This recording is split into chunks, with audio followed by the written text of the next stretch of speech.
Let's go. Spartans, prepare for glory. The name is Law Nation. As we continue to grind, shine.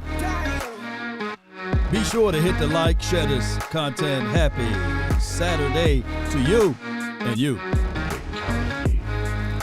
As the room fill up, be sure to hit the like, share this content. Let a friend or neighbor know where to go when they want to tune in to Cowboys Sports Talk and beyond. Cowboys gut feelings heading into week 5 times 49ers plus more and more. Come on. Yup. They say, hey, there ain't no party like a cowboy party. But what about a Law Nation groove? Let's get it. Come on. Hey. Ho. Come on. Let's get it.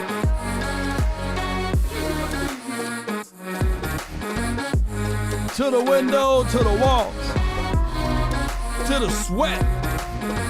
Drop down. Come on. Hey, ho. I want me some glory. Come on, Jerry. It's way too early for that. Come on. Let me crack your cranium and fertilize your brain. 5, 4, 3, 2, 1. Come on. Hey. You ain't lying. Let's get it. Yo. What's good with you all? Appreciate everybody for tuning in. The name is Law Nation. Just want to give you guys my gut feelings of this game heading into week 5, the Dallas Cowboys versus the 49ers. 49ers in the last 2 visits, they beat us fair and swear, or swear and fair, however you want to call it. You know, we've been going on these type of marathon tracks and talk points about Cowboys versus Niners. Who's best? Who's worse? What's going to happen? Do the Cowboys got any levels of physicality? Right? And will this team defense step up and show up? Who wanted more? You know, so those are the conversations. And on top of that, people also put into the confines of the conversation, who's better, Brock Purdy, Dak Prescott? Oh, Brock Purdy is better because X, Y, and Z. Dak Prescott, this seasonal veteran guy now, right? He's going into his 8th season. We want to have a ring and these sorts of things, right? So both teams are on the same quest. And the same quest is the quest for 6, right? So if you're not on the quest for 6, then don't start talking noise over here, ladies and gentlemen, right? So neither here nor there. The Dallas Cowboys versus the 49ers, my gut feeling is that this defense is about to show up. That's my gut feeling. I think that the team been hit about, hey, this defense collectively is considered soft by some pundits, some national critics, but you just don't do those type of things of what we did against the Giants being soft. You don't do what we did against the Jets being soft. And we were told, right, the emotional letdown, the emotional situation versus the Cards, losing one of your stronger points of the defense, Trayvon Diggs being gone for the season, and hearing that news just before you already hit your game plan up. And I get it. The Cowboys did look horrid against the Cards, right? But sometimes when you're in a battle, when you are in a fight, when you are going through things, right, it's not about what happened in that. It's about how you recover. It's your rebound. And when we looked at what the Cowboys did against the Patriots, hey, that was one hell of a rebound. Did they score a touchdown? No. Did they showcase the issues and the flaws that they had the previous week upon the next week? No, they didn't. They flat out didn't. And that's what I'm talking about. Because if I'm telling you guys, if anything, It's all about defense. Can somebody tell me what do defense win? Can you name that in the I said in the chat. I'm about to say, can you name that in the championship? But what do defense win ultimately, right? Appreciate you, Brandon. Thank you. Appreciate you, David. Appreciate you. Shout out to you, Al Kareem, that's on the Facebook. Scott, appreciate all of you all. Yeah, Sharon says defense win games. But JV boy got the correct answer. Defense win championships. And I know it's week 5. We're heading into week 5, and nobody want to hear, hey, Cowboys talking about championship, y'all, in week 5. No, but we're pointing out these things because that is what defense is supposed to do. Championships. So both of these teams got a great level of defense. The 49ers, we talked about what they did as far as the last 3 or 4 years being top epsilon as it relates to defense. And we talked about the Cowboys heading into that circle. People fail to realize in 2020, Cowboys were historically bad on defense. In 2021, we flipped it. We flipped it and became one of the household names of defenses in 2021. That's not that far removed from here, right? And then 2022, we saw some staple pieces of us getting things together.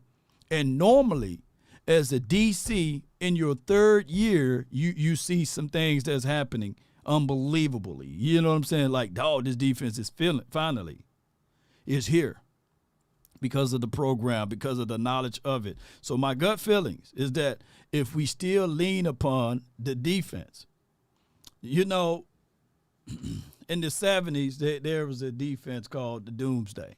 Who remember that? Who's old enough to remember that, right? It didn't happen overnight. Doomsday was developed before it became Doomsday. And then people said, hey, let's start calling these boys Doomsday. In the Cowboys world in the 90s, and I know that's many a moons ago, the defense, because everybody knew of the triplets, everybody knew of the offense, everybody knew of Emmitt Smith, everybody knew of Michael Irvin, but the name of the Cowboys defense was pretty much unknown. But it started in 91. And then in 92 and 93, people saying, hey, that defense is really showing up, right? So it was born in, Justin D, appreciate you, born in the 70s. Yes, indeed. So it takes time, and now we're looking at this thing saying, okay, it's prime time, it's Sunday night. What can you do to get things going? And we've been banging on the table. Let this defense cook. Let this defense come here. In the last 15 to 20 years, this team been an offensive-minded team, collectively. Parcells, you can say he was a defensive mind, right? And we can talk about Wade Phillips, who was here for only basically a cup of coffee and didn't get his roots dive real deep into this team. And we can all say that Wade Phillips was more of a defensive coordinator versus being a head coach, right? But we were an offensive mind team collectively from 2007 all the way up until 2021, 2022. We were an offensive-minded team, right? And now we're seeing that we're leaning more on the defense in 2023, and we can say that the terraform started to happen in 2021. And when you terraform them some things, basically, ladies and gentlemen, it takes time. So I'm leaning on this team being a defensive juggernaut, and that's the Cowboys. If we can continue to do those things, that's my gut feeling. And Sunday night will be the presentations presented upon the table. Now, the offense game. Offense. We're looking at this team. My gut feelings is when you look at the thumbnail, I have here on the thumbnail, as you guys can see, I have two offensive players. One being Dak Prescott. We're going to talk about him. And the other being my guy, Tony Pollard. From an offensive perspective, and I wanted to add another guy, just didn't have any room to add him in there, and that was C.D. Lamb. those three guys on offense, we already know about our offensive line. This will be the first game that all five of our guys will be out there, on the field or what have you, and we'll see how that all play out. And I'm thinking that from an offensive perspective, that's going to increase the efficiency level even more, right? So you should see even more of a quick game. You should see even more of an opportunity to spread the offense around even more. You should see higher efficiency levels because that's just by the law of averages right there. But the reason why I'm about to talk about Tony Pollard, because the last two visits versus the 49ers, he was absent. There were no Tony Pollard. And the time that we got a chance to see Tony Pollard in 2021, he had only 4 touches in that game. And the touches that we were able to see allowed the Cowboys to score. Now, I'm looking, my gut feelings is that the 49ers average on the ground, they only allow runners to get about 66 yards, 70 yards, give or take, and they average right at 66. But my gut feeling is the Cowboys will clips that number. They will get 70 to 90 yards on the ground. Could possibly give you 90 to 100 yards on the ground. That's my gut feeling because I'm looking at the way they attack. They're going to give you the underneath, and this is a game that Tony Pollard should be able to capitalize off of. On top of that, when you look back at the screenshot, I have also Dak Prescott. By air alone, the 49ers allow about 260 to close to 270 yards by air. I'm looking at this, whereas the first 2 quarters, my gut feelings tell me it may be tight. It may be tight, baby. But in the third and the fourth quarter, that's when these the pockets and everything begins to expand, and we will be able to attack them by air because we're going to get them up out of those coverages. Brought to you by our front five. The game is won and lost down in the trenches. I trust my defensive front more than I trust the 49ers offensive line. Granted, they do have Trent Williams, and that's about it. I'm not sleeping on Banks, but that's the reality of it, and this is not me trash talking, by the way. We have waves of guys. And, by the way, they did, and shout out to the people who watched the video yesterday of me talking about the 49ers, and I misquote Randy Gregory. They didn't give up 2 draft picks they didn't give up 2 draft picks, a 6 and a 7 for him. I misread and I misquoted. It was actually a swap of the 7 for the 6 or 6 for the 7, something like that for Randy Gregory. Too much to do about nothing. I appreciate the 49ers people in the comment box and, hey, get it right. Get it right. Get the information right, man. We didn't give up 2 draft picks. Well, I don't give a dog what y'all gave up or going to receive. He's Randy Gregory. In the last 2 seasons, he only accumulated 3 sacks. We have a guy by the name who was a rookie last year, had less snaps and gave us 4 sacks and 2 forced fumbles as well. So given the opportunity, Randy Gregory do have unbelievable potentials to be a great guy for them and all of those good things. I'm not taking that away. And you guys, if you want to look at the potential side of it, yes, that's a great situation. But in actuality, you're going to stunt the growth of Drake Jackson, right? Or Greg, what's his name? Because I be getting their names mixed up, right? Or whoever else is on the edge there, right? So that's all I'm saying.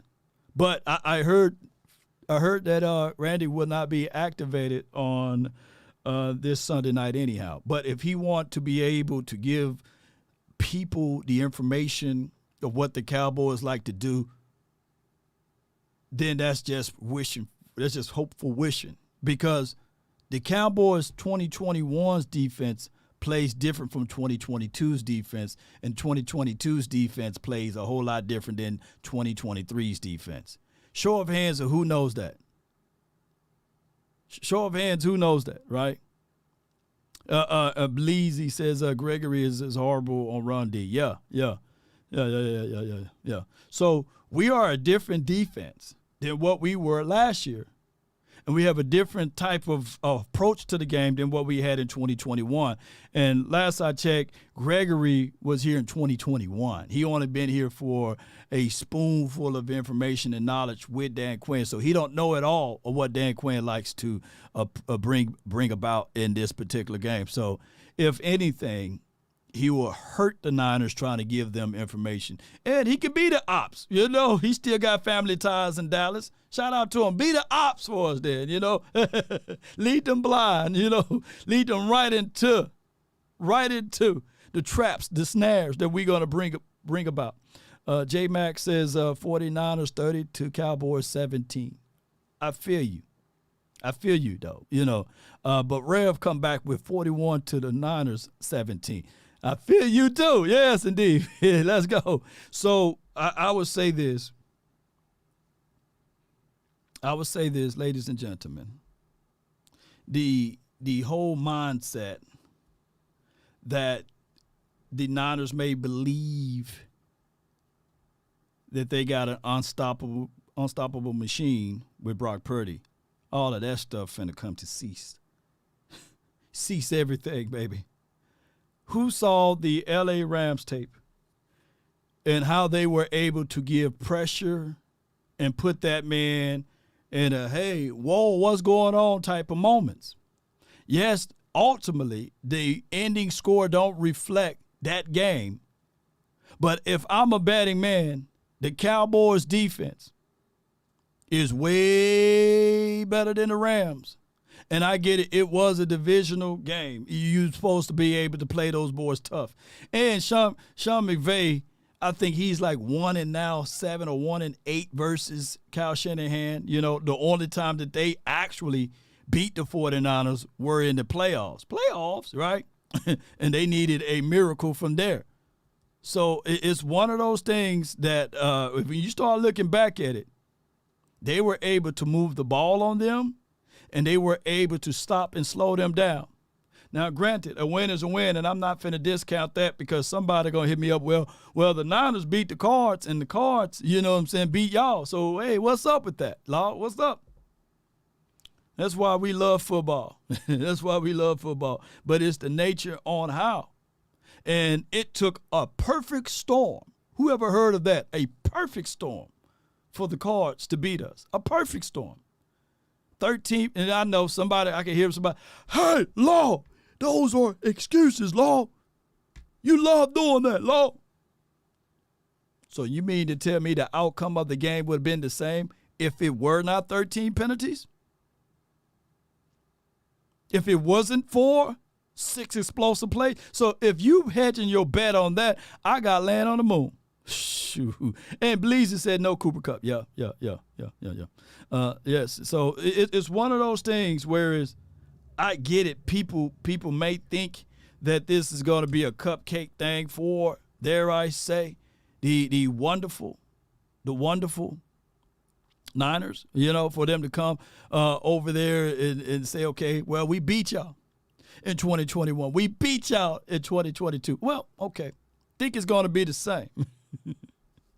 We about that life. Let's go, baby, because this is what it's about. So I got one of if time permits, we'll open up the phone lines. But I got this Hall of Famer, you know what I'm saying, that actually, cut his teeth with the Cowboys and understand the rivalry aspect of it. And he is I got him listed as my favorite quarterback of the Dallas Cowboys. Can y'all guess his name? I got some audio that I would like to play. You know what I'm saying? Can y'all put his name in before I start? I got him as the best Cowboys quarterback in my mind. You know what I'm saying? Sidney Jones says, Jake from State Farm Ferguson going to be on that Yak Sunday. DC for life. Go Cowboys. Yes, indeed. Can y'all put his name in the chat? Appreciate you, Sidney. Thank you so much, man. Come on, This is where we hold them. This is where we fight. Yeah. Chris Davis, Mr. Strange. Yes, indeed. Troy Aikman. Yes, indeed. Let's go. He is my favorite quarterback. Boys, 49ers, and not to age any of us, but the best I can tell, when you guys beat the 49ers in that first NFC title game, 92 season, January of 93, only Zach Martin, DeMarcus Lawrence, Brian Anger, and Jonathan Hankins were on this earth that are on the Cowboys roster. Yeah.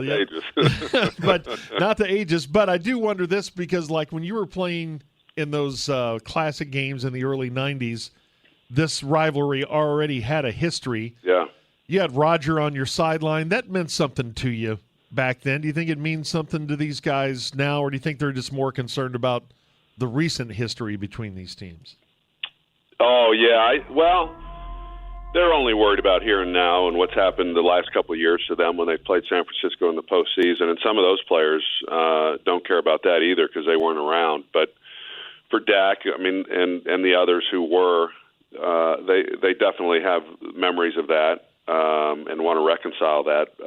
But probably deep down, I know that when I went into that game, there was a lot of talk about the catch and what that rivalry had meant. And, I mean, you could feel it a little bit, especially playing at Candlestick where that happened. But it was a great rivalry for us in the 90s. People talk about us and the Eagles and the Giants and the Redskins back in the day and what those rivalries meant. I always felt that our biggest rival was San Francisco because when we played them, it really meant something. And I know Dallas and Philadelphia is still a big rivalry, and there's been a lot at stake in recent years with that matchup. But for Dallas, it again is San Francisco because of the fact they've knocked them out of the postseason here the last 2 years. But this is they've always been good games. This is going to be another one, and I don't think it's quite the same because when we used to play them, it seems like we'd always play San Francisco in the regular season, sometime around week 9, week 10. And whoever won that game, we were pretty much assured that was the team that would have home field advantage in the postseason, and that's where we would play the NFC Championship game. And for the most part, that happened. And so there was a lot at stake in the regular season. There's a lot at stake in this game, but I don't think to the same degree. I think there's a chance for Dallas to exercise some demons against them. But at the end of the day, I know that next week we're going to have a lot of conversation about what this game meant and the balance of power in the NFC. But there's still so much football left to be played, and I don't know that this game is going to determine as much as we might think once we get into January and if these teams were to meet up again. No doubt. So that's Troy Aikman there on the rivalry conversation. Shout out to you, SL. He says, my favorite highlight of Troy was not play, but it was him on the sidelines holding his teammates and coaches, staff accountable for poor performance. Troy was a real one. Yeah, Green, you're right. I think the NFL robbed us. Because this week, Week 5, they should have swapped it. This should have been Eagles week, Cowboys versus Eagles, and then we played the Chargers, and then Week 9, we should have played the 49ers in Week 9. I think that they dropped the ball. I think that they cushioned it so much for the 49ers because, and I'm not not for the 49ers, but for the Eagles first opening weeks or what have you, because it's kind of crazy that they play the Washington team twice before they play us, right? So I think the NFL kind of dropped the ball. I think that we should have played the Eagles a whole lot sooner so that Week 9 you should have played the 49ers, and it would have been just like what my guy just said. Troy Aikman. And if y'all agree with me, let me know in the chat. If you disagree, let me know in the chat as well the reason why. But granted, we're going to play whoever's on the schedule. Don't get it twisted. But I think that they kind of sullied the bed or watered it down just a little bit, because I would have preferred this game to be on week 9 so that we can get a full grasp of everything.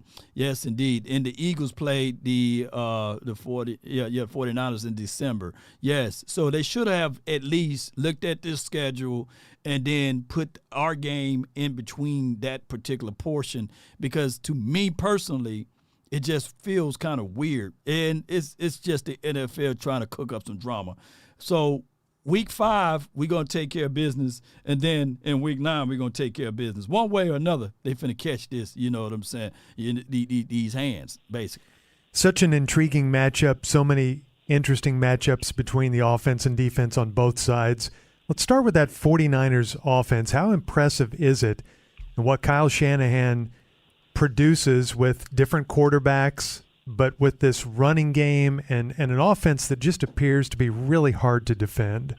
Yeah, they do things that are unique to everyone else in the NFL. I've said it. I've said it on this show. I've said it on broadcast. If I could hire one head coach in the NFL, it'd be Kyle Shanahan. And I think he's the best offensive mind in the game. And you can see it since he took over. The way that, and I guess maybe the reason I like it so much is it just reminds me so much of what we did back in our heyday, and it's an old school brand of football that you just don't see much of. You're seeing more of it, but you don't see much of it in today's NFL with all the spread offenses and throwing the football. And you know, he ties everything together, and it is a physical brand of football. And I think the last couple of years, I think San Francisco has just played more physical than Dallas has. Now, Dallas has that style of football as well now, but you've got to be prepared for that, and they're going to run the ball, and they're going to do the play action off of it. It's what they've been doing, but they do such a good job of deploying their receivers, running backs, and creating space, whether it's in the run game, which is really somewhat unique. Fernando and I were talking before we came on. You know, Kyle grew up with his dad. His dad was running the ball a lot in Denver, and everyone was impressed with it. Didn't seem to matter what running back he had back there that they were going to rush for 1,200 yards, and he took that run game, and then he's only expanded it more. So they continue to create space through movement, through angles, and then they tie it all with the play action. And it's a tough offense to defend. I mean, and they've proven that over the years.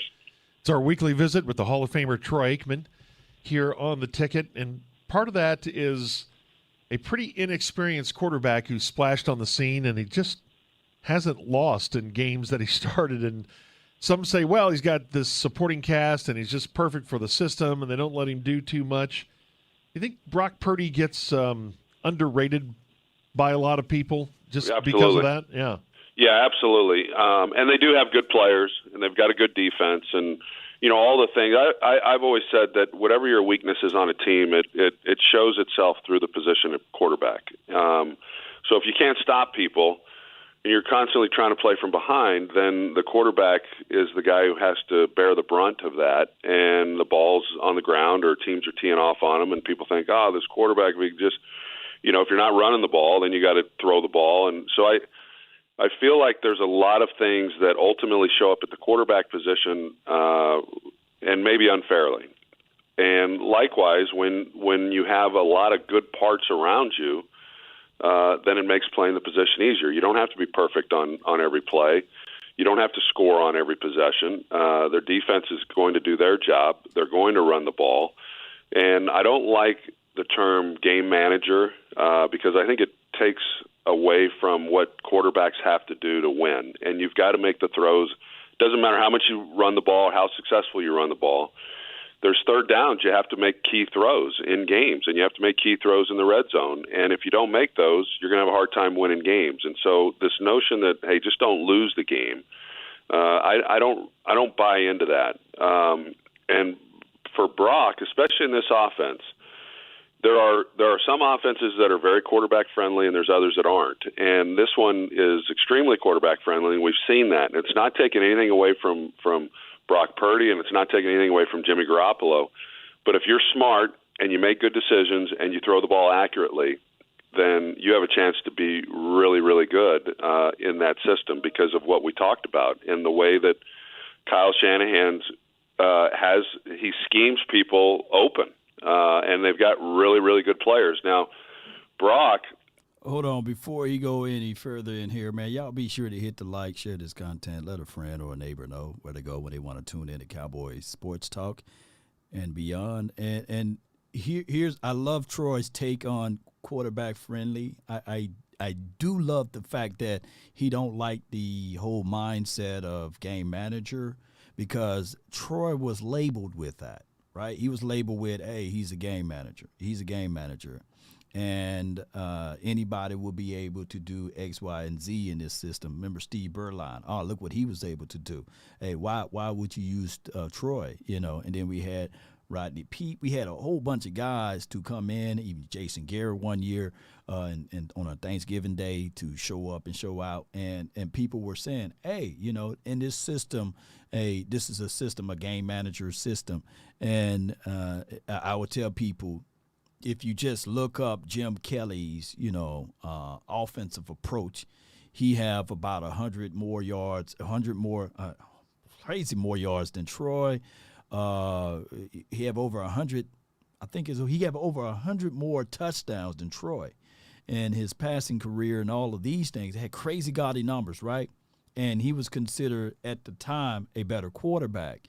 And I was sitting there like, no, I'll fight people back and forward, and it's all about not just putting up gaudy numbers. It's about winning games. It's all about winning also with a philosophy with Emmett, with a philosophy with the playmaker, Jay Novacek. Everybody knew that on third and whatever, Jay Novacek getting the ball. Jay Novacek, we knew Jay Novacek was getting the ball, right? He was Mr. Reliable before the other Mr. Reliable. You know what I'm saying? So it was a situation whereas Troy managed the game, but he wasn't a game manager because he was also a vocal leader, if I can put it in those particular conversational pieces. And now that become a bad word, right? That become a bad phrase. Write this down. Write this down. The Green Bay Packers, when they won their first Super Bowl with Brett Favre, they had to make him a game manager, Dorsey Levin. They had to get defense. They had to get things and put people around him. It took special teams, right? Desmond Howard, who remember him? Oh, excuse me, ladies and gentlemen. In order for John Elway, who was considered a better quote-unquote quarterback, they had to put pieces around him. Defense, Steve Atwater. Hey, on offense, hey, let's put the ball in the belly of Terrell Davis. Oh, oops, that's Shanahan, the father of Cal, right? So he taken all of these things together and they merged them together, right? And that's why you see the 49ers winning the way they are winning, right? Because they know that, hey, it's no big eyes, it's no little U's in here, you know? So it's a situation of big eyes or big U's. Y'all know how that saying goes, right? Everybody have to make sure that you have a system put into place to help your quarterback out, not to hurt your quarterback. And people, it's the craziest thing. They make it about the quarterback. Tom Brady won his first 3 Super Bowls because it wasn't all about him. It wasn't all about him. Big Ben Roethlisberger got 2 Super Bowls because he was managing the game. They played great defense. They ran the ball with fast Willie Parker, Jerome Bettis, right?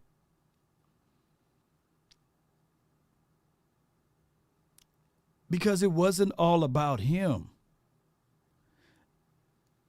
Legion of Boom, LOB, they won their first Super Bowl. I encourage you guys to look up Russell Wilson's average passing yards per game. It wasn't 200 yards, ladies and gentlemen. But when they made it about him, he could have been back-to-back Super Bowl champs. Let that sink in. But they made it about him. They get to the one, and they try to say, okay, let's make it about Russ. Let's make it about him. Let's make it about the quarterback. It's picked off. When you make it about the quarterback, you don't win the game. So many people make it about Dak Prescott. They make it about, can he win the game in big moments? Dog it, can your wide receiver catch the ball in big moments? Can your DB catch the drive, the game-saving interception? The quarterback gonna get the credit. Tom Brady gonna get the credit. What's that dude name? Shoot, was it Butler, Malcolm Butler or something like that? That caught that interception at the one. Who got the credit? People probably don't even remember him now. But they were going to remember how many rings. Tom Brady. When that kicker made all of those kicks in the first 3 Super Bowls for the Patriots, they forgot about that. They remember Tom. If y'all go back, and I encourage you guys, go back and look at Big Ben's Roethlisberger stats the year they won the Super Bowl. I got another one for you. Go back and look at Aaron Rodgers' stats the year they won the Super Bowl. It wasn't about Aaron. It was about that team sneaking into the playoffs, rallying behind that defense, and all of a sudden,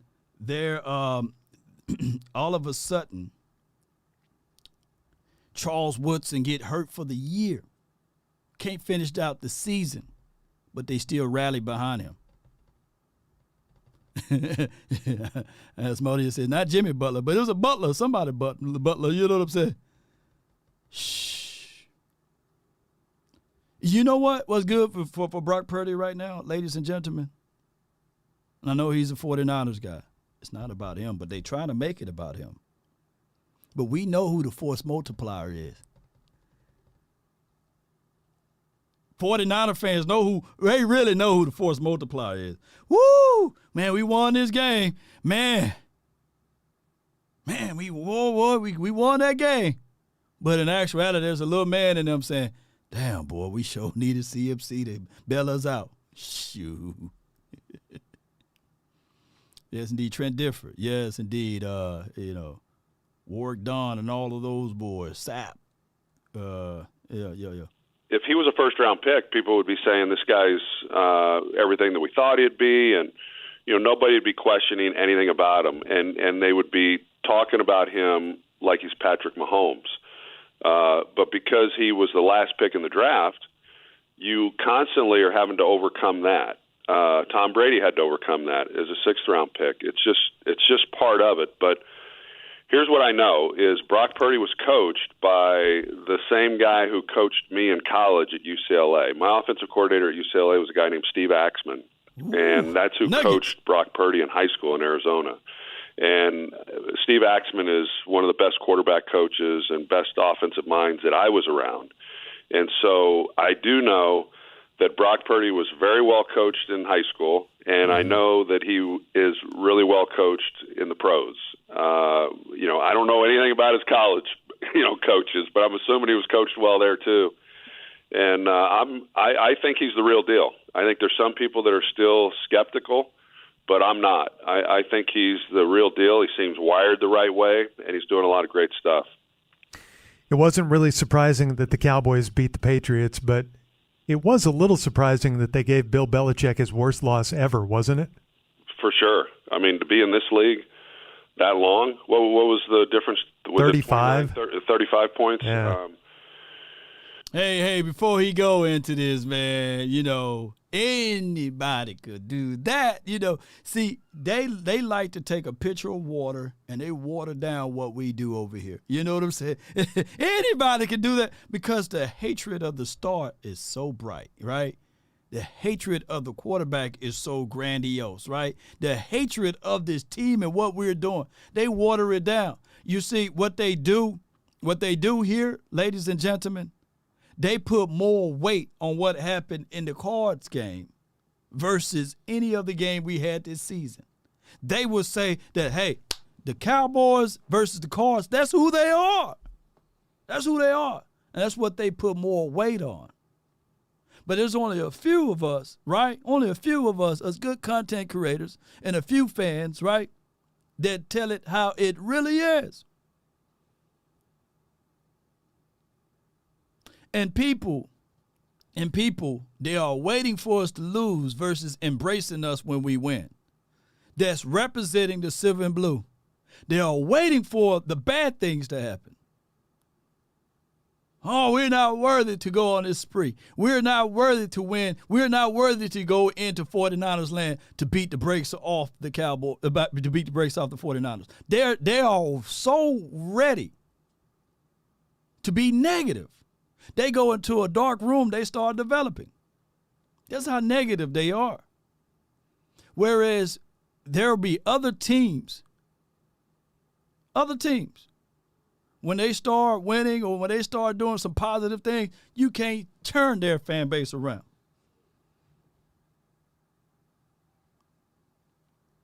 So how much weight are you going to put on those Cards game? Now, here's what I'm saying. It's okay to have reservations. It's okay to have a little, hey, what's going on here? You know what I'm saying? But you can't put that much weight when Bill Belichick haven't got his doors blown off like that ever in his career, right?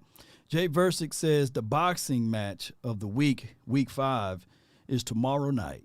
Cowboys versus the undefeated 49ers. Let's give them the first L of the season. DC for life. Yes, indeed. Let's listen to more of Troy Aikman, man. Let's listen to him. Which is hard to do in the NFL. Then I think back to Miami putting up 70 on the Denver Broncos. But, it's a lot of points. But when you've been a head coach as long as he has, to think that was the worst loss that he's taken, I tend to look at that and say, wow, this guy really has been a hell of a coach. Because even the best of coaches, they just sometimes, it's like old Barry Switzer used to say, sometimes you eat the bear and sometimes the bear eats you, and it doesn't matter how good you are. So that's impressive to his coaching tenure. Yeah, it's Barry's birthday today. Is it really? Yeah. Oh, wow. I was just texting with him last week. He told me he was, his phrases and stuff, but he's I guess he's 86, right? He was telling me it's about to be 4 years from 90. So wow, that's amazing. And your relationship with him, we've talked about it before, but pretty remarkable that you have the fact that the travels takes you to him recruiting you to go to Oklahoma, and then not too much time passes, and there you are reunited and trying to win a Super Bowl together. Yeah, my life in a lot of ways has been a little bit like Groundhog's Day, and I knew Barry. I first met Barry, I think, when I was 14, and around the same time I met Jimmy. And Jimmy was at Oklahoma State. Barry was at Oklahoma. Wow. I went to his football camp. He came to my house, recruited me. I told Jimmy I was going to go to Oklahoma State. I changed my mind and went to Oklahoma. And when I came to Dallas and Jimmy left, first of all, it's crazy that Jimmy became my head coach after, I'd known him and told him I was going to go to Oklahoma State. And then when he left, Terry Donahue actually got, that was after Switzer. But when Barry comes in, then I'm thinking, wow, I would never have imagined that I'd be playing for Barry again. And then, we've reconnected here over the last few years, and Barry is one of my favorite people. He really is. And last year, as you know, George, he came to the highway to Henrietta, and it was awesome. He reached out to me and said, hey, I really want to come. I want to bring some friends. And, at 85 years old, and it was hot as could be. And, so it's fantastic. And, he's a legend, as he should be, and you can't even cross the border into Oklahoma and not know you're in Switzer country. So, what a great career he's had, and one of the real characters, of life. He's just fantastic. Hey, we had a topic come up earlier this week about quarterback voice that I wanted to ask you about, because I saw a quarterback interviewed a couple weeks ago. I can't remember who it was, and he said that his dad coached him from a very young age and told him, you got to work on your quarterback voice. And everybody noticed Dak calling audibles this week with his new "Here We Go." Was that something that you had to work on, or have you heard other quarterbacks working on, or did it just naturally progress where your voice got stronger to shout over the crowd noise? It's not something I worked on, and I do know that from time to time when we talk to some coaches, they talk about their quarterback needing. Who is it I talked to? It was Kevin Stefanski. Whoever their backup quarterback was, I know it was DTR from UCLA. Yeah. Dorian Thompson Robinson. That's my guy. He said if he gets in he said he needs to drink some whiskey and smoke cigars because his voice isn't strong enough. And so. Yeah, I don't have the strongest voice. I shot this Choctaw commercial a few weeks back that's airing where I'm acting like I'm audibling at the roulette table. And yeah, good call there too. It looks like you won. We did. Yeah, of course we won. And but I lost my voice after about 3. I said, "Look, I've got like one more time to do this," and and it would happen to me when we played on the road, and we didn't use. Back then, we didn't use silent count because we weren't in the gun and all that. So no, my voice was not very strong. It was a bit. I don't want to say it was an issue, but it was challenging, I guess, on the road. I'd get on the plane on the flight home, and I couldn't hardly talk. So, but Dak's impressive. Yeah, I don't know where that came from. When Chan Gailey came in as the head coach. That's when we first started yelling, pointing out the mic, 56 the mic, 56 is the mic, and you hear it all the time. And I'm thinking, I said it every play for 70 plays in the game. Right. 56 is the mic. And you're like, if 56 is the mic, why do I got to keep pointing it out? I mean, can everyone not see that And pull out the mic. It's so Dak. I'm listening to this. I'm thinking, gosh, he has to do that every snap. I mean, come on. Here we go. Oh man! And let's see. Monday you got Packers and Raiders. Here we go. Yo, that's funny, man. Yeah. Let me hear Troy say it one more time. Yeah, I might have to chop that one up. Here we go. Troy, one more time. Rag on Dak. One more time with it. Yeah. Here we go. Oh, man. Yeah, one more time, man. One more time. I'm having fun with it. Yeah! Here we go. Yeah, and then infuse. Here we go.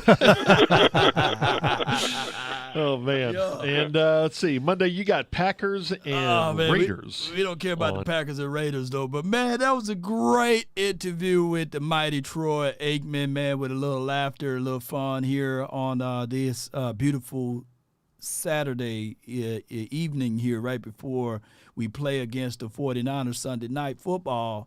And, here we go. One more time. And one more time. Y'all okay? Y'all ain't doing nothing today, right? Yes, indeed. You got the Texas Fair in the house. We might go check them out a little later on today. But here we go one more time. Here we go. Here we go. I'm going to have to snip that one, man. Yes, indeed. Red 80. Yes, indeed. That's a whole lot better. You know what I'm saying? Omaha. Yes, indeed. Hey, it would be dope, man. One day we hear sacrifice. Dak Prescott yell out sacrifice. You know what I'm saying? That would be nice, But pointing out the mic is essential too, because sometimes it can be reverse psychology. 56. I forgot who was it. I think it was Peyton Manning, or it could have been Tom Brady, and he was like, 58 the mic, 58 the mic, and 58 was like, no, I'm not the mic. You know what I'm saying? So it's sometimes, man, when you hear vernacular of the teams on how they call plays. It makes you feel like you back in the auto, you back on the saddle, and those type of things. I think the XFL or the USFL, at one point they were allowing audience like us to hear the cadence, and I was like, yes, that sounds good. Why split banana, you know what I'm saying, hot, and all of those other crazy things that they would yell out, and you'd be sitting there like, yeah, feel like you're a part of the game. And if anything, I know cadence are very important, right? You got to switch them up and mix them up. And sometimes letting the opposition know your cadence could be a dangerous thing, good for you and bad for you at the same time. Yes, indeed. So I do like that. And the here we go cadence, it started actually last year. It's just becoming wildfire this season. And if you've been out to Oxnard training camp, you will hear the here we go. So it's always a good thing, ladies and gentlemen. I got you guys up until about 2 o'clock today on my time. So what we would do, I didn't get a chance to hear from you all and these sorts of things. So I appreciate you guys so much for this wonderful Saturday video. But what we like to do here is open up the phone lines. You are the only participant. I'm the only participant right now, and all brought to you by. Are muted. Yeah, come on, get your speak in, lady. It's brought to you by Prize Picks. Come on, ladies and gentlemen. On a Saturday, I'm working with you guys. Call my phone, hit my line. Only ones who down for line. Keep it super 657-390-7391. Keep the lines open for about 10 minutes. And then we're going to hit the lockdown on it. Give me your gut feelings of this game. Make it quick. Make it snappy. And if you have a point, just have 1 point. You know what I'm saying? Appreciate y'all so much, man. I got Fago from the 402. You're live on the Nation. Talk to me, man. Here we go. Yeah, here we go. Yes! Here we go! What's good with you, man? Talk to me, man. Oh, man, I'll just call you up. So, Saturday with the coffee, doing things. Hey, I want to sing a song and do all of those things. Oh, I forgot to snip the last one, but keep going. What you got, bro? Well, I just what did I say? I said, I guess that I wrote this note down. I said the 49ers play dirty. They broke TP's bone, and yeah. Who was Gino? Geno Smith was talking about it. He said that there was a dirty play that the Giants did, and the Devonta Adams was talking about it. Geno Smith. And I just want to say that these dirty attacks have no place in the game. Oh, the quarterback, Geno Smith. He was talking about. He was talking about it, but it seems to be something that kind of going on in the league. And I was wondering, do we think that Kyle Shanahan is a dirty coach? Is that too much grease? No. I don't think that he's in the line. No, that would be too much. I think that he come from a football tree. I do like Kyle. I like what he brings to the table. I don't consider him a dirty coach. I think that he positioned himself in a certain way to get to the 49ers. To coach there, but that's a whole nother conversation there. You know what I'm saying? All right. Yeah, well, I'm glad that we all good and ready for tomorrow. And, right now, truth is that ain't nobody calling me, texting me, paging me, asking me, are you still them boys? Yes, indeed. Still them boys, love. We still, man. Appreciate you, man. All right, love you, man. Much love to you, man. Ain't nobody calling me, texting me, paging me, asking me, are you still them boys? Come on. Calling me, texting me, paging me, asking me, am I still them boys? Ain't nobody. Y'all need to check on me there. Yes, indeed. I got the 815 Brandon. You're live on the Nation, man. Brought to you by Prize Picks. You're live in the mix. Talk to me. Shout out to Prize Picks. Can you hear me loud? Yes, indeed, man. Are you in a state that allows you to play with and pick with Prize Picks, by the way, Brandon? I'm in Illinois, so I'm actually not sure, but I will find out for you. Man, appreciate you, man. Talk to me. What you got on this game, man? What's your gut feelings? Now, I believe we're going to win this game. I believe it's going to be 24-10. 24-10. I believe I believe it's gonna be a Tony Pollard game. I believe Dak gonna get this gonna be the game Dak get him about 2 touchdowns. 2 tubs. Yeah. I believe he gonna get him 2 tubs. Mm-hmm. I believe I believe actually these gonna be 2 red zone touchdowns. But however we get it is how we get it. Yeah. I believe, like I said, like you and I have been saying, we stick to the formula law. We cannot be defeated. I've been watching the highlights of some the playoff game. We were right there. We was right there. It was nip tuck. Yeah. You know how I feel about the game in general, but it still was nip tuck. Right. So a play here or there would change the game. I believe 24-10 we will win. I'm hoping that our middle can stay good. I'm hoping LVE and Damone Clark can stay locked in and go downhill. I want to say shout out to Law, shout out to Law Nation. Appreciate you. Shout out to the nation. How about them Cowboys, man? Appreciate you, man. Thank you so much for calling in. That's Brandon, man. You know, hey, he undefeated on his predictions this year, by the way.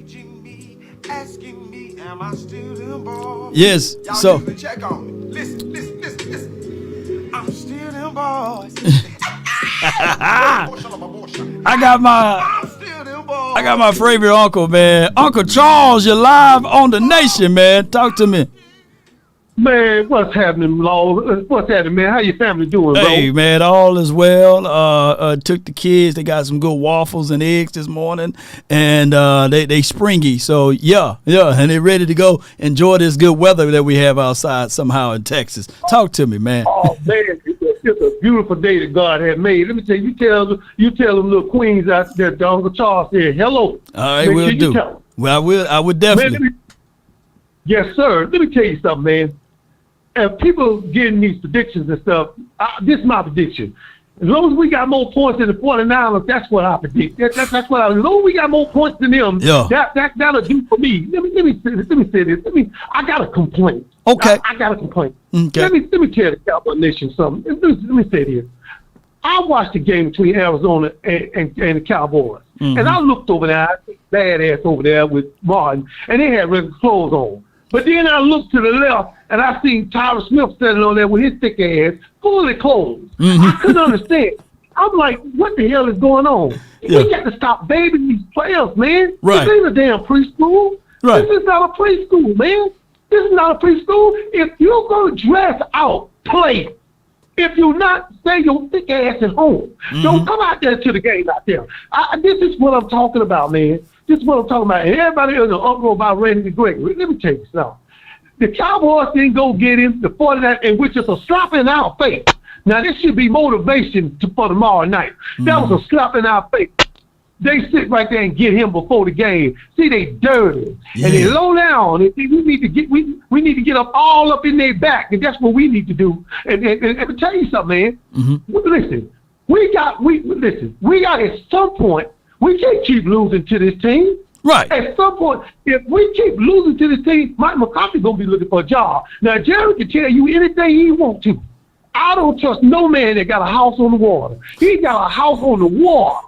And he don't even have to go home. He already at home in the Pacific Ocean. He don't trust nothing there. Say, well, after Mike is our coach. If you lose to the 49ers 2 more times, and Mike ain't going to be the coach. I can guarantee you that right there. So let me just say this. Hey, let's back our team. Right. Go Cowboys. I got a sneaky suspicion that we're gonna win this game because I'm gonna tell you something, Lord. Talk to me. Their rating this week for the 49ers is 27.27. Mm-hmm. The home rating for that 27.27 is 0.42, mm-hmm. and it came out 27.84. Mm-hmm. Well, the Cowboys rating this week is 26.26. I subtracted that. And it only came out to 1.43. And so the line is 4. So the 49ers is not going to cover the spread, which tell me that the Dallas Cowboys will win the game. And that just a normal system I go by. I got a feeling it's going to be real close. So let me say this in close. And I say this to my listening public. I say this to my brothers and sisters at Cowboy Nation. Right. Stop going to a house that ain't clean. Last time I went on my friend's house, and I went in the house, and the rug stuck to my feet. How in the hell could you invite me in your house, and you got so many roaches in your kitchen, they don't set up a formation? Then I see some brown stuff on the wall. Lord knows what that is. Then I go in the other side of the house. It's a dry squirrel standing up on his hind legs with his mouth open saying, please let me out of here. But it was too damn late because he was dead. Don't go in nobody's house that you don't know real well. And when you see somebody's house and when you go in there and it smells like turpentine and ass, turn around and walk out. That's all I want to say to my Cowboy Nation. Beware of who house you go in. And that's all I got to say. Go Cowboys. I appreciate you, Law. Appreciate you, appreciate you, man. That's a good call from Uncle Charles, man. Texting me, paging me, asking me, are you still involved? The conference has been locked. Yes, go. Calling me, texting I got my guy from the 214. There he is. You're live on the Nation, man. Man, first of all, I want to give out. First, I almost started singing, but first of all, I want to give out a few shout outs. I want to shout out MJ.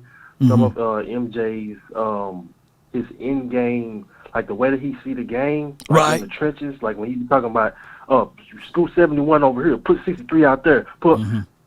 That's a skill. Like that, he is really good at. I know me and MJ, we've had our differences in the past, but I want to shout out MJ for that. I want to shout out you, Law, because you really do need to be like like you're in, like the way that you read the game while the game is happening, like some of your critiques while the game is happening be spot on. Like, and it just be real simple things. So I want to shout you out. And then I want to shout out, even though me and 100 Grand, we have had our differences also in the past, 100 Grand has been spot on with his predictions. Right. Like, he predicted the Cardinals game, and I think he predicted the New England game. He did, also. yeah. So, so he been on point when it comes to that. And then shout out to Uncle Charles about the whole Mike McCarthy situation. I've been screaming it this whole time. I've only been screaming it this whole time. But to my whole point, right? Make no mistake about it. This is a big game. This game versus the 49ers and the game, both games we play against the Eagles. Those are both huge games. Right. Mike McCarthy. Yeah. If you don't, I'm gonna be on your ass. And then my last point. I heard Boss Cowboy he cussed me out in the chat. It's cool. It's cool, but I can explain because I was getting on Mike McCarthy. I can if he ever has the time, I can explain in a normal manner. Right. Because I'm not just unfairly judging Mike McCarthy. I have. Well. This is your place. This is your place with Mike McCarthy. Big games and playoffs. Right. And we all agree, big games and playoffs. And we seen coaches get fired for not winning big games and playoffs. Marty Schottenheimer, right? He was 14-2, and the Chargers fired him, right? So it's a situation that they already said it before that they wanted Dan Quinn to be their head coach, but he wasn't available in 2020. And I think that came from Stephen Jones, right? So I get it. I don't think – and then Mike McCarthy, he had to politically move himself around in this space because we already seen the vision of the Jones family. They wanted literally – and I'm thinking that they wanted Dan Quinn, and then they wanted to keep Kellen Moore, and they wanted to get rid of Mike McCarthy. But Mike McCarthy was genius and wise enough to stay afloat, and he learned how to maneuver with the Jones family, and he stayed alive. So I get all of that. So me and you and my guy Brandon, I give y'all solace on that because I understand where you're coming from. You want to win at the end of the day, right, Darius? You want to win, just like I do. That's right. My whole. Oh my God! That's what you want to win. All I want. Right. Anything that impedes us from getting to the Super Bowl, I got a problem with it, and I feel like Mike McCarthy is in the way.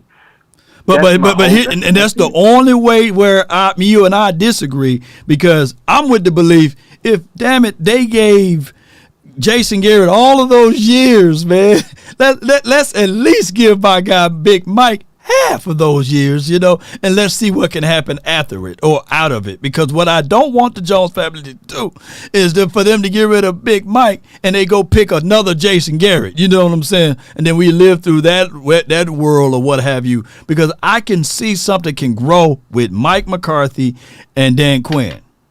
I can see that relationship just continue to grow.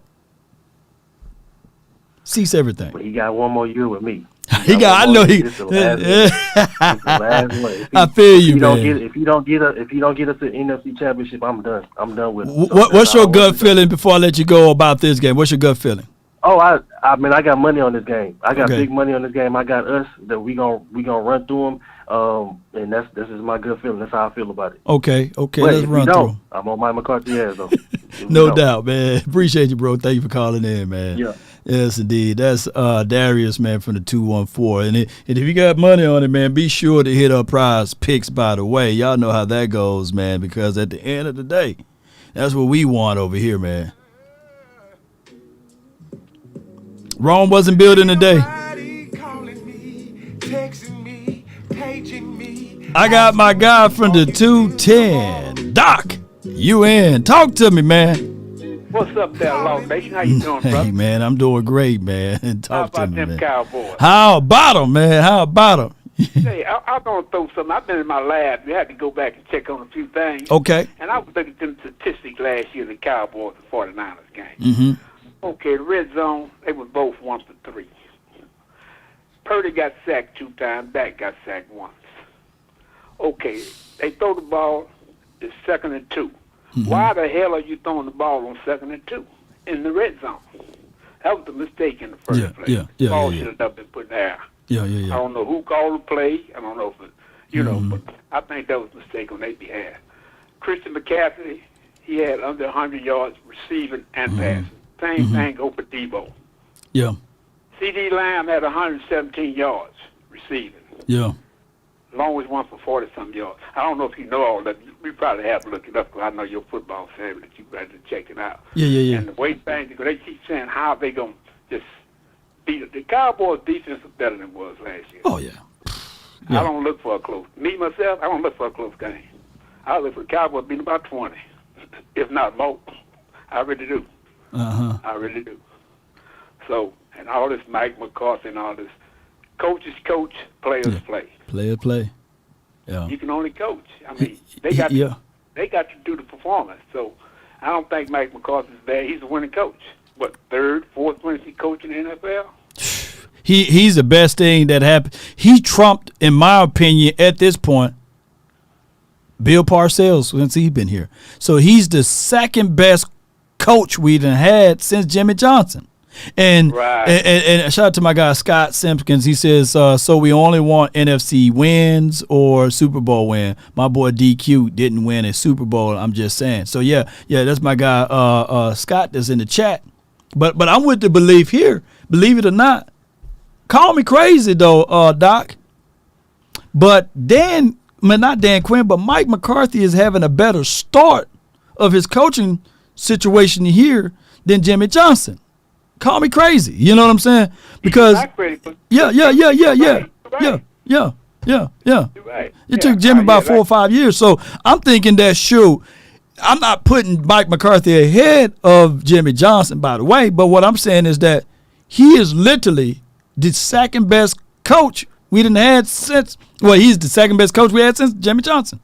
Or the best coach since we had since Jimmy Johnson, basically. Yeah. He won a season there. I mean, 12 and 5, whatever it is, 2 years in a row. Yeah. That ain't easy to do. Like the kid said, man, the Super Bowl is not easy to get back to. It's hard, bro. It is. It is hard. Who's the last 2 teams to go back-to-back in the Super Bowl and win? Huh?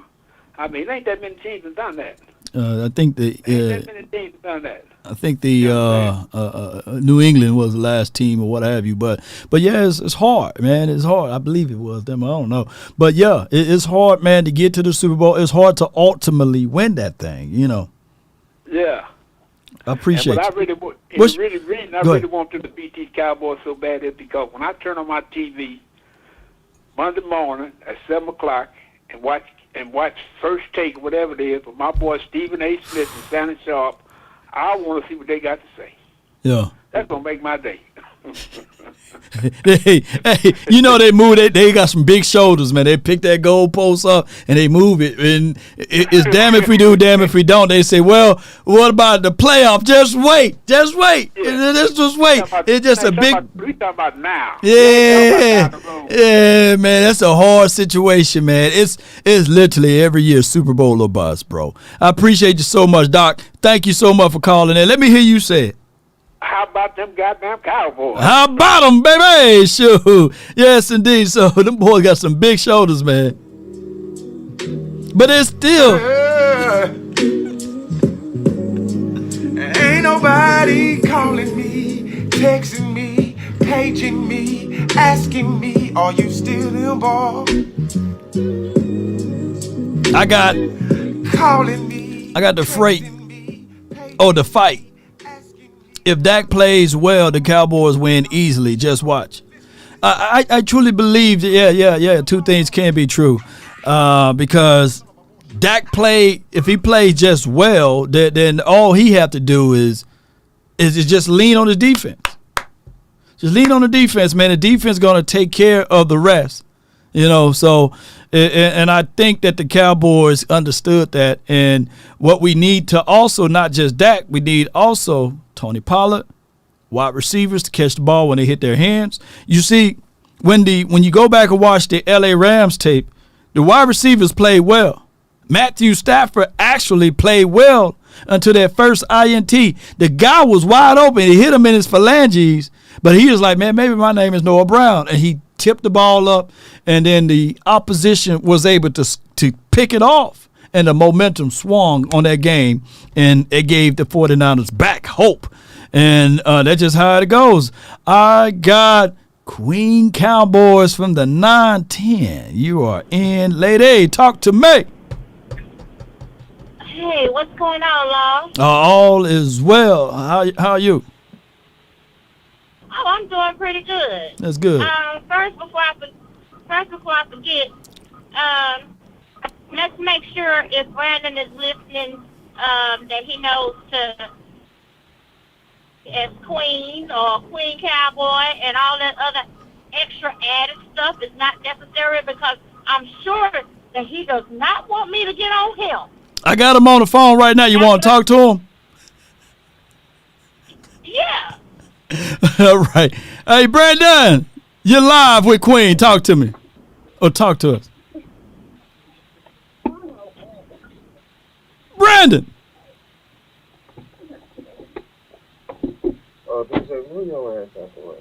Brandon, you're live, man, on the Nation, man, with Queen.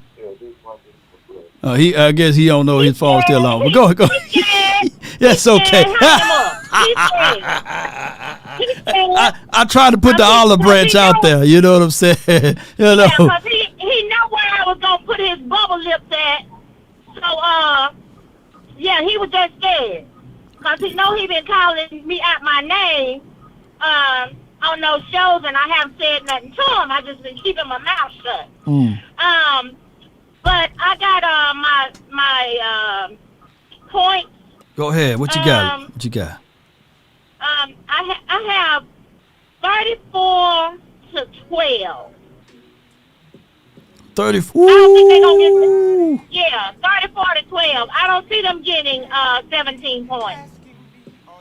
So I'm gonna say 34 to 12. And also with the situation with I was listening to the other gentleman's thing in reference to Mike McCarthy. Right. And, Darius, yep. I really don't feel like people should expect for Mike McCarthy to receive a bowl of shit and expect him to, in that bowl of shit, not knowing what's in there, to grow a bouquet out that bitch. Yeah. they needed to let Mike McCarthy have all his own new ingredients, all of his chosen ingredients. Yeah. To acquire the team that he has now to be able to do what he's going to do this year. Mike McCarthy is him, and he has had to finagle. You know how when you're cooking a good old pot of greens or whatever, you have to add a little bit of this and add a little bit of that, and you know, switch out this, that, and the other so that you can make the concoction that, you know, the way you want to make it. Yeah. And so that it can, you know, come out the way you want it to come out.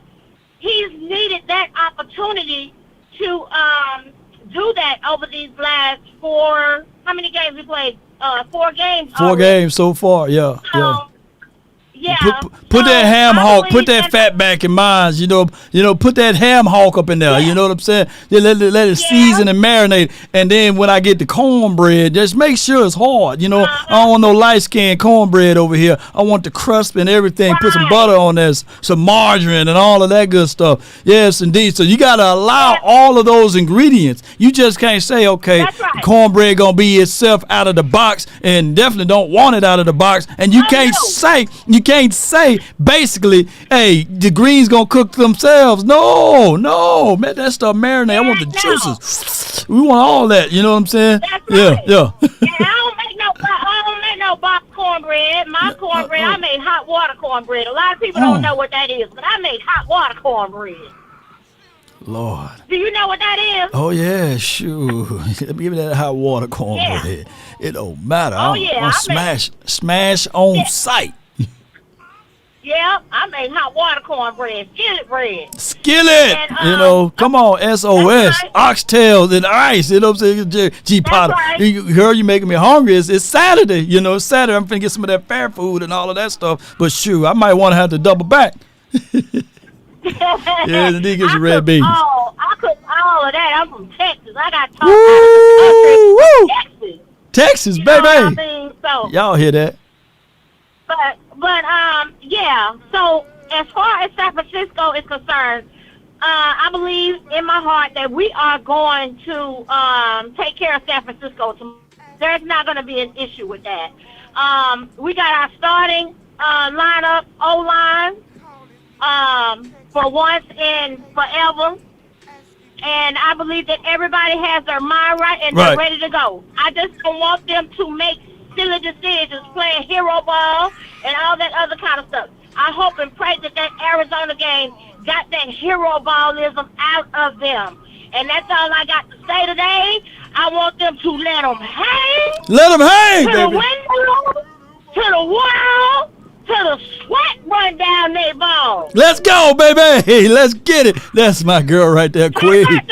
How about them, baby? Still them boys over here. Appreciate you.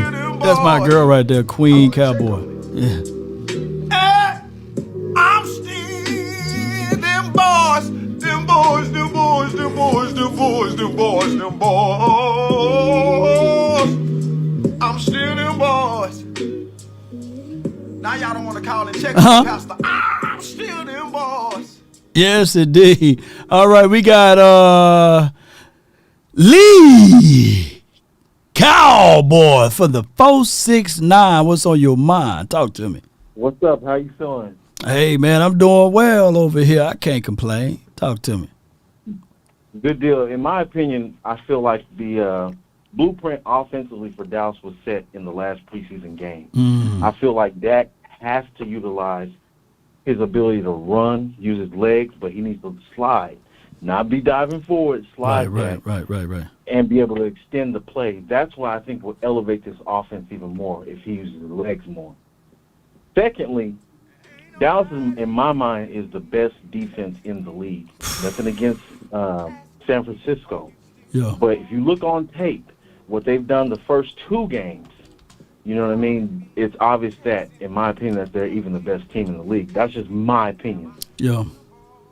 I get what the media's saying, but no, Dallas is the best team in the league, regardless of Diggs being hurt. Yeah. Bland is that dude. Yeah. Bland is him, and anybody who say, hey, man, I have reservations in the secondary, they haven't been watching. You know, You still got Gilmore, you still have Bland, and then you got Hooker on top of the roof, just roaming around, hooked to the sidelines there. And I do like what he's able to do, and especially with Curse being able to come down and field, and the rotational aspect of what my guy can bring to the table. Dono, now that he's getting his feet together, right? Because he looked kind of like, hey. And then in that Patriots game, that first play, that 42-yard play giving up, and we were like, hey. Yeah. But then he kind of turned it in to a right spot. So, we up there. And I just want Dallas. I feel like Dallas should. There's no reason why they shouldn't go in this game winning by at least 20 points. Yeah. They are a better team. And here's the thing. Dallas is a run-stopping team. Dallas's defense is predicated, the way it's built, is forcing you to pass because now they can stop the run. The only difference in that Arizona game was they used the quarterback in order to influence the run, manipulate to where Dallas would either think, let me try to stop the quarterback as opposed to the running back. Yep. So that's where we messed up. Yep. But it's all good. Dallas should be able to get this win by at least 20. That's your gut feeling, 20-point win? Oh, yeah. Yes, because their defense is so dominant. Yes. Yeah. And what is Purdy going to do? Is he going to be on his feet? Because he's going to be running. That's the thing, though. I said this before. I said, man, what do Purdy look like the second time he see a team? And then, of course, someone corrected me and said, hey, they saw the Seattle Seahawks twice. Yeah. But if you go back and watch that game, the Seattle Seahawks in that playoff, they didn't really have edge rusher. They didn't have this type of brand of defense, right? They had Irvin, who used to be the LOB back in the days, Irvin to get upfield a little time to put a little duress on him. But outside of that, they didn't really have a bevy of pass rushing ability. So now I'm looking at it like what the Rams did the second time they got a chance to see him. They did a good job, but it wasn't enough because CMC, and he's the force multiplier. He's the guy that turned it on and able to get that extra juice. I think he had like 3 or 4 touchdowns in that game. He was just explosive. He was the guy to get those chunk plays for them. You shut down and slow down CMC, and you allow Brock Purdy to beat you. It's a long night for them regardless. There you go. And one thing I hate the media is doing, they're like, oh, well, now Ayuk stepped up. No, he's been that dude. The only difference is they had expectations of Deebo Samuels. That's what it was. They utilized him differently until they got Christian McCaffrey. Once they got Christian McCaffrey, it was like, okay, well, now his role isn't as big. He didn't have to get beat up all the time and ice himself down. Yeah, and you see the difference how they dedicate this conversation on it to us. They like to put players against each other here. Like, we couldn't afford to have Amari Cooper and CeeDee Lamb here because they say, which one is number one receiver? Hey, you can't have 2 number ones. But everywhere else, it's okay for them to have 2 number ones. It's okay for them to have another guy that can stand into the gap to do great things. But in Cowboys land, it's all about, hey, you can only have 1 number one. It's time for you to get rid of one of the others. You know what I'm saying? It's always controversy. Who should be the number 1 running back? Who shouldn't be the number 1 running back? Who's QB1 versus QB2? It's always that around here, whereas in other football worlds, is none of that fabricated debates about who's number 1, who's X, Y, and Z, and these sorts of things. I'll take my chances with Dak, targeting 9 players having catches. Yeah, I'll take my chances with that. Right. True that, bro. But, let me get off this line because other people are calling, so, No doubt, man. Appreciate you, Lee. Thank you. It's a good call from him, man. Actually, he was the last guy, and we made it right at the 2 o'clock mark, man. I appreciate y'all so much for tuning in and being able to call in. For those who wanted to call in and didn't get a chance, we're going to be live for a long time tomorrow, ladies and gentlemen. We're going to be live for a long time. So you'll be able to get in from there. But I want to share this post from Aisha. Aisha says, and I think you can't see it. Let me see if I click on it. Boom. Yeah. Shout out to Aisha. Where we go right here. All right, so I'm going to have to slide it down. Hold on. Y'all bear with me while I fix this up right quick. Let me see. Maybe I can fix it this way. Boom. Can y'all see it this way? Yeah. So she states, Cowboys offense ranked 30th. 36.84 in the red zone scoring percentage. The Niners defense, despite being a force ranked 23rd, 66% in the red zone scoring rate. Something gotta give. And that's from my girl Aisha. Aisha, appreciate her, double I, Isha, as my guy Barch and Sky would say. So I would say this, ladies and gentlemen, something gotta give. And when you're talking about red zone percentages and you think about percentages totally, it's hard to improve the percentage when you got the number one scoring defense in the National Football League. If I have 10 tries, right, at something, and I'm trying to get it in 10 tries, and I'm rated versus going at it 10 times versus someone only going at it 3 to 4 times, 9 times out of 10, I have to be more accurate with my 3 to 4 times, meaning that we don't have 10 attempts. We have 3 to 4 attempts because our defense is scoring the doggone touchdowns, right? And it's crazy to me how percentage works when if CD Lamb, if the ball is at the 22, right, and we scored a touchdown, that don't count as a red zone percentage score because I'm 2 yards behind the 20. So I don't look at it in those fashions of, hey, did we improve on the red zone, right? And X, Y, and Z numbers, because damn it, he just caught a pass at the 22-yard line. So you want to take points away for him being able to score at that spot? No. Last I checked, ladies and gentlemen, the objective is to win the game. Just win the game. I know style makes fights and everything. We want to be able to go up and say, hey, man, ladies and gentlemen, we the number one team in red zone. I mean, every time we get there, we score. And also, there's a conundrum. Don't you know teams that win 60 to whatever point, that the following week they're like 1-7? Now it's 1-8 because the Miami Dolphins beat a team by 70 points.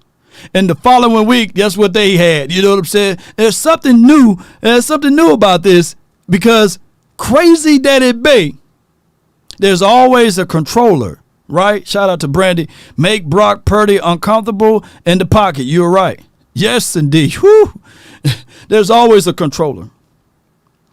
We call it in this world a governor, right?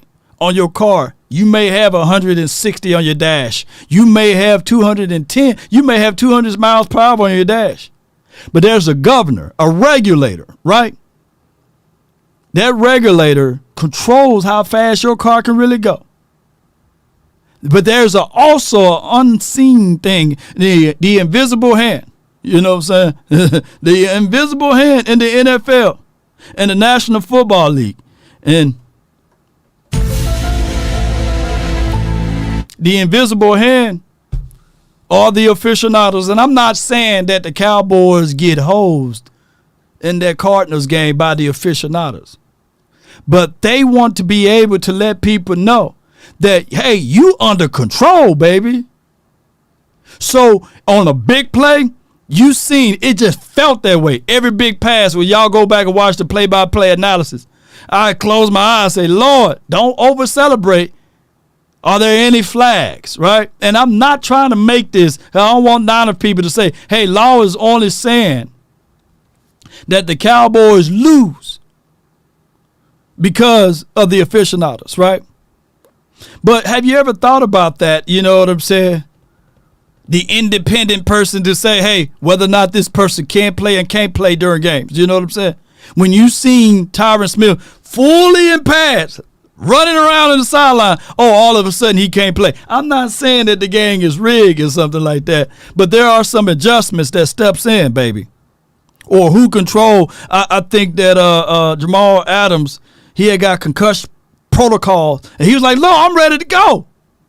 The sideline authorities said, "Hey, you can't get back out there."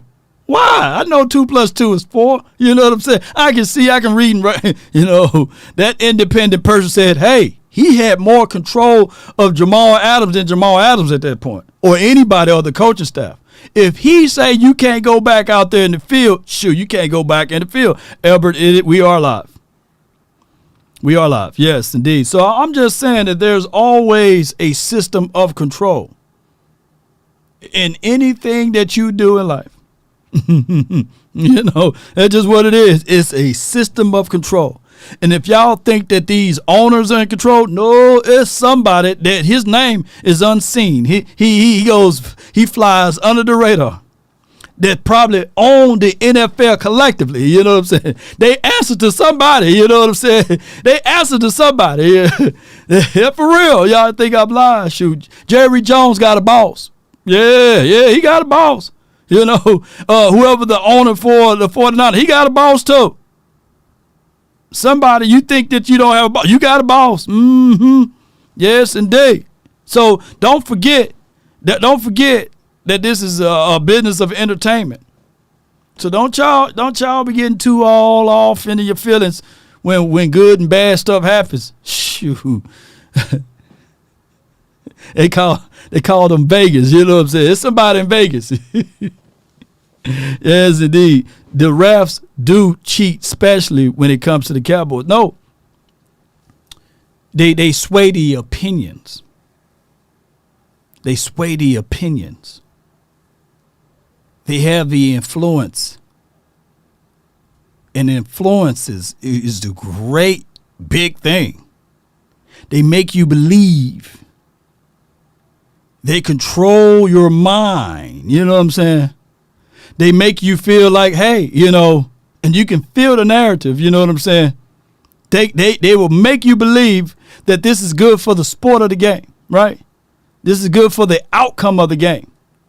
They make you say, hey, that's okay. We need women in sports. We need these type of things. We need to see, hey, I've seen people make a great pitch about, hey, she makes it good for the NFL to have her here. You know what I'm saying? This will reach out to new audience. You know what I'm saying? And nobody buys more than a woman. A woman gonna spend. A woman's gonna spend, so they can twist it and make it like, hey, it's good for the league. Newsflash.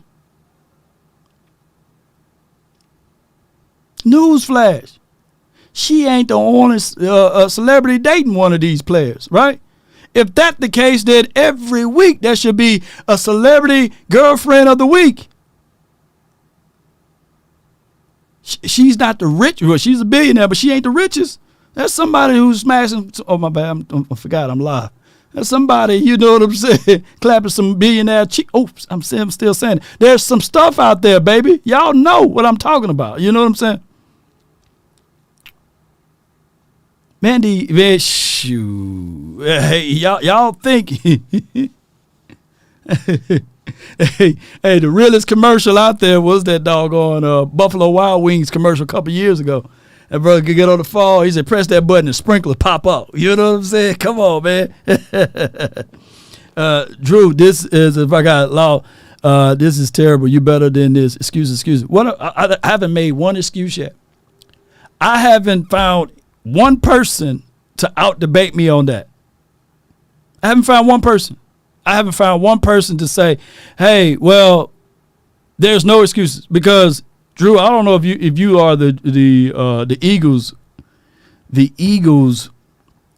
Drew, but I can tell you all year, no excuses. Get down to the Super Bowl, the field is slick, the field is wet, excuses. Right? Hey, y'all had the number one defense or better defense than the Chiefs, and they had a guy with one leg, right? One leg. He was on the same field. It's like the field changed when the Chiefs was on the field, and it was different from the Eagles when they was on the field, right? It's like, what was this? Then all of a sudden, hey, excuses, man. But it is what it is. Rico says the Kardashian law. Yeah. Hey, I'll never forget when Miles Austin, he was performing, doing all type of great things. And I said, yeah, man, it's true. He finna blow up. I think the Kardashians saw that too, and they started dating him, And the first thing they went out, them hamstrings, you know what I'm saying? Shoot. Them legs, boy. You're too much dissipating, you know what I'm saying? Yes, indeed. Y'all know what it is. Same field. On the same field. Ain't that right, Verdi? But that's what people will have you believing. that it was two different fields. No excuses. But until after they lose, hey man, hey, the field was wet. Wait a minute. But I would tell you guys and girls that's listening and watching right now, although he may say, yes, the Eagles lost and he never made excuses. But that's bullshit. Because there's content creators on your side of the field. They got influences. Stronger than yours, by the way. So your opinion is very shallow. Because you don't move the needle. Right? I can say right now, let's put fire in the chat right now. Right? Let me see this, by the way. Let me see some fire emojis in the chat right now. And based upon and predicated upon my voice and my reasonings, because they know I'm about to deliver some fire when I say this, that we should see fire in the chat. You, my friend, you don't have that power. I can argue and say you would never have that power based upon your avatar and who you are. That's, my friend, is a lesson to be learned right here. I have influence. You don't. And as a creator of this space, if I have that type of influences, and I have never seen $1 billion, lo and behold, if I'm telling you that the NFL signed a $111 billion contract with Amazon Prime, see, you're getting education now. And if they want to have the levels of influence to tell the aficionado crew that I want Alex Camp for the benefit of the league, we can't have the Cowboys blowing out teams by 30 to 40 points in the National Football League. That's not good for the brand. We need to have some levels of control. I think the Houston Oilers owner, or the Titans owner, or before he passed away, I think whatever his name was, he said we can't have the prisoners running the asylum. There's got to be checks and balances put into place, meaning that we as owners got to put these players in checks, right? So that's the reality here, ladies and gentlemen. And some of y'all may not understand what I'm talking about to 30 years from now, 20 years from now, maybe 10 years from now. The Houston Oilers, right? Shout out to you, Troy Allen. It's a system of control. Even in the areas where you were at. Even, I don't want to get too deep because this is the higher frequency law, the higher consciousness law. And I want to be able to dim my light just a little bit. Don't want to give y'all too much resources. Don't want to get, exonerated and exiled over here, you know what I'm saying, of some things. But I'm telling y'all, can't have the prisoners running the prison, yes indeed, the asylum, yes indeed. But influences goes both ways, a whisper. Rome was once a whisper. And look how mighty Rome became, right? Oh my goodness, y'all ain't gonna like me when I say this. But if you want a thing bad enough, I'm going to keep it PG-13. I'm going to keep you guys at a lower frequency. But if you write this down and store it in your heart, your soul and sinew, and apply it to your life in anything that you do, if you want a thing bad enough to go out there and fight for it, to work day and night for it, to give up your time, your peace and your sleep, if all of your desires of it makes you quite mad, that you don't get tired, and it makes you hold everything tawdry and cheap. If life itself seems empty and useless without it, and all that you scheme and dream is about it, if you'll gladly go out there and sweat for it and fret for it and plan, and lose all terror of your mind for it. We about that life! If you would simply go after the thing you want with all of your capacity, strength and sagacity, with faith, hope, and confidence, and stern pertinacity, if neither cold poverty or famish or fame or the sickness of your body or brain can turn you away from the thing you want, if dogged and grim and besieged and beset with the help of Almighty. Spartans, prepare for glory. You will get it, Cowboy Nation and everyone that's listening. Let's go, baby. Yes! Here we go. Yes, Here we go. Let's go, baby. Give me my theme music. Come on. Damn. Yes, it did. So even Drew. Whoa. Give me my theme music. You can do it too.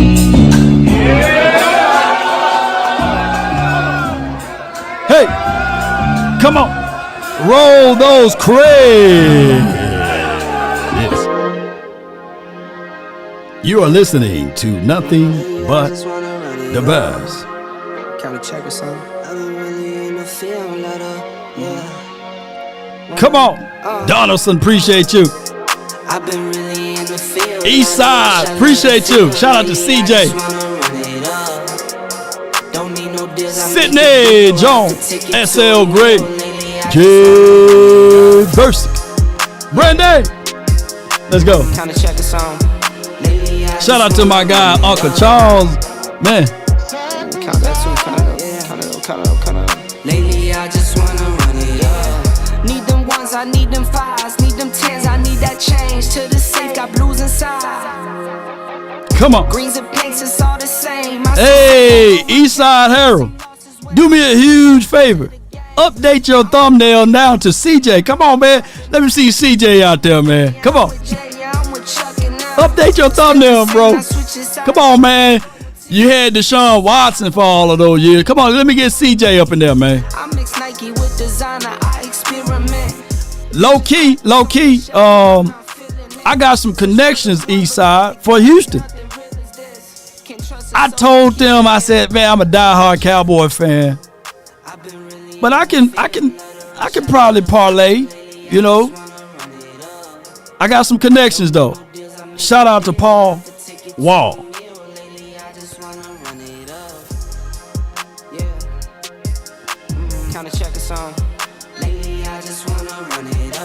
Shout out to Bun B. I can't tell you all of my connections though. Let's go. I just be off the dome. I never own no chrome. Too many foes and clothes. Hey. I be at home alone. I be in zones alone. I be on road. You must be out your goddamn mind. I've been really in the field, let her rush out of the field lately. I just wanna run it up. Don't need no deals, I make the deal. Have to take it to a meal lately. I just wanna run it up. Kinda check a song. Lately, I just wanna run it up. All I ask count that is when you lay your head on that pillow. Lately, I just wanna run it up. Lay your head on my pillow. Come on, baby. Yeah. Let's go, baby. We're about DC for life, not for short. Let's get on up out of here. And with my favorite song. Hey, ain't nobody calling me, texting me, paging me, asking me, are you still in ball? Calling me, texting me, paging me, asking me, am I still in ball? Y'all usually check on me. Listen.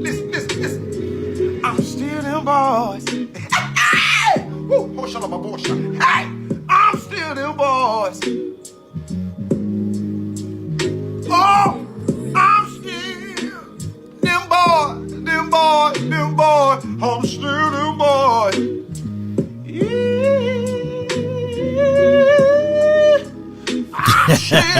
Let's go. Come on, choir. I'm still them boys. Yeah. I'm still them boys. We answered. I talked stuff. I thought we had it. But it goes to show you who's the better team. And I'm sticking Cowboys. Still them boys. I'm hurt. Now y'all don't want to call and check on the pastor. I love my Eagles. I don't believe it. That's nasty work. One more time for the Eagles for the hard fight they did. That nasty work.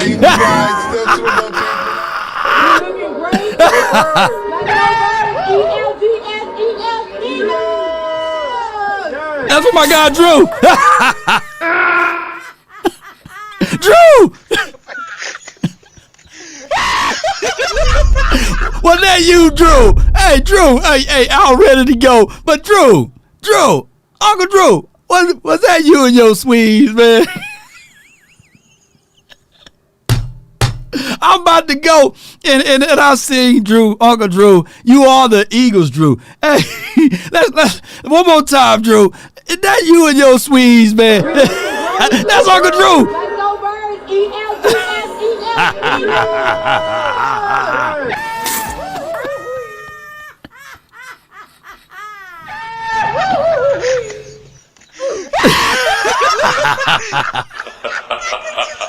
Drew.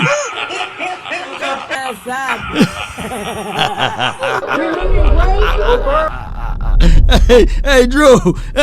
Hey, Drew. Hey, man. I know you try to do everything. It's an evil world we live in.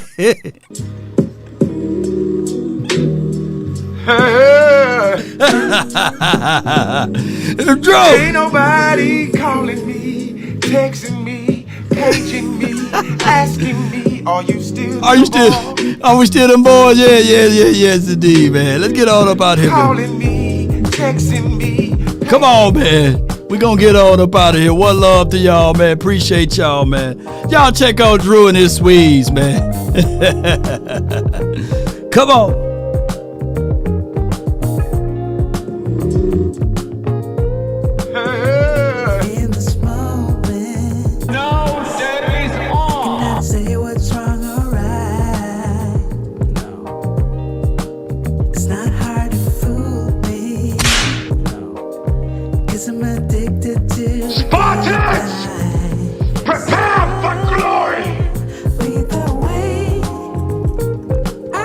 Come on.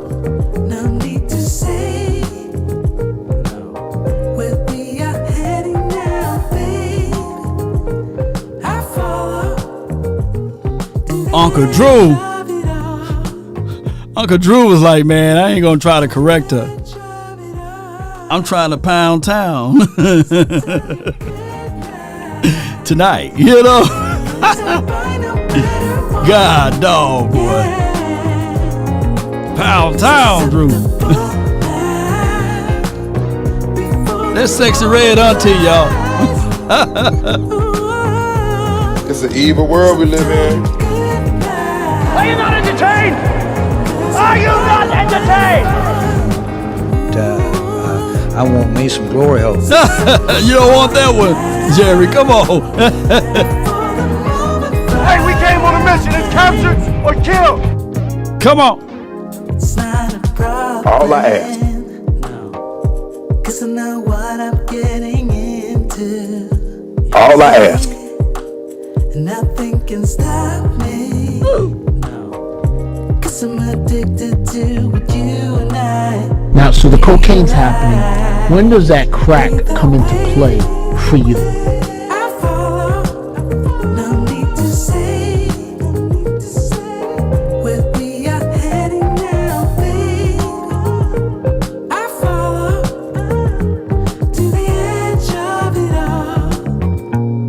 If I offended anyone, charge it to the head, not the heart.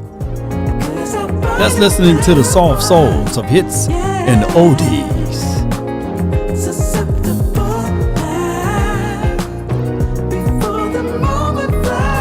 Hey, let's go, man! Let's go!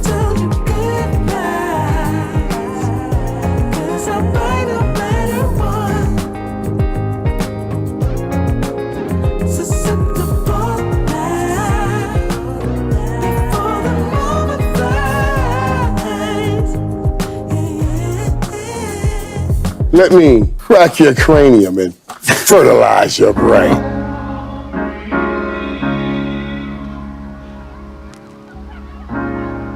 You have to.